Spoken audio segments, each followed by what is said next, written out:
Good evening, dear students, dear second sem students. Today we are discussing Sonnet 75 by Edmund Spenser. You have three sonnets prescribed for you: Sonnet 67, 57, and 75. So, before going to the poem, I say that this sonnet is derived from a book. It is called Amoreti, that means little love. So, Amoreti is a book where from this sonnet has been derived. So, this book is called a sonnet cycle or a sonnet sequence. We have heard the name perhaps of Sir Philip Sidney's Astrophile and Stella. It is very famous sonnet sequence. So this sonnet sequence or sonnet cycle, there are many sonnets, বহুত sonnets মিলি এটা sonnet cycle হয় কিতাপখনত. In this book 89 sonnets are there in Amoreti, and together with Epithalamion is a song to celebrate marriage. So it was published in 1595. So this book is a sonnet cycle, and all the sonnets are addressed to a single person in a sonnet cycle.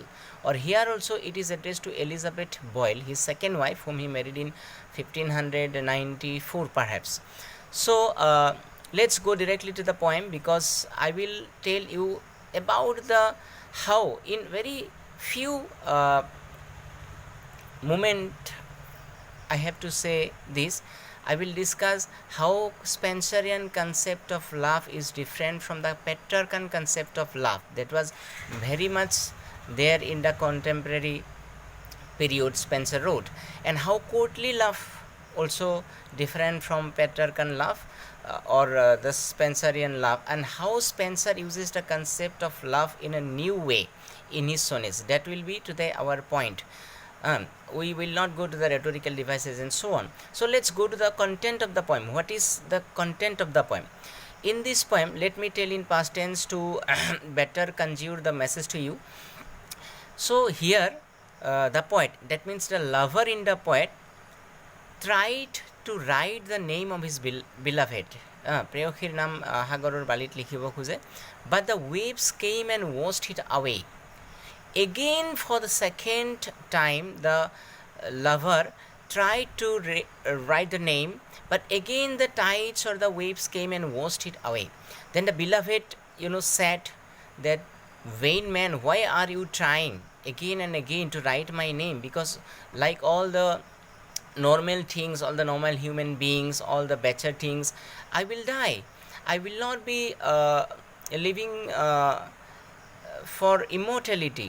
So you cannot immortalize me by doing this. Then the poet, the lover says, no, let the baser things die in dust, but in my verse, in my poetry, I will write your rare verses, and you will be immortalized. Generation after generation, this poem will be read out, and you will be immortalized. And to be immortalized with fame, যে শস্যাৰ দ্বাৰা অমৰত্ব লাভ এটা খুব important topic আছিল সেই সময়ত. So let us, it is almost 3.5 minutes, so let us discuss about the Spenserian concept of love in this sonnet. Okay, so Spenser alone stands as a poet of marriage. That means, suppose Petrarchan love. What was the Petrarchan love? It was a platonic love, that is Platonism. But Spenser's was a Neo-Platonism. What a Petrarchan love? That Petrarch or the lover in the Petrarchan sonnet achieves peace only joining hand in heaven. That means he achieves peace after death. But Spenser realizes the union in marriage. That means marriage in Spenserian is a sacred refuge leading to peace, and it also condemns adultery. Because courtly love, what is courtly love? You have to read it. You have to read the whole medieval feudal system and the manor house and all those systems.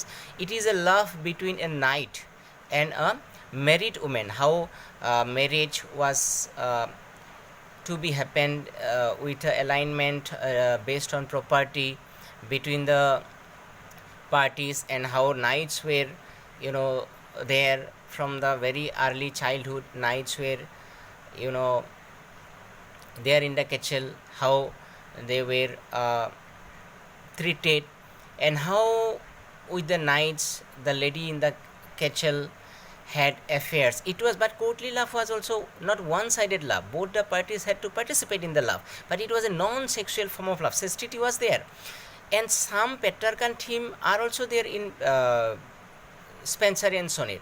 For example, the lady was not responsive in the beginning. Some early sonnets in Amoreti, 89 sonnets are there in this sonnet sequence, Amoreti.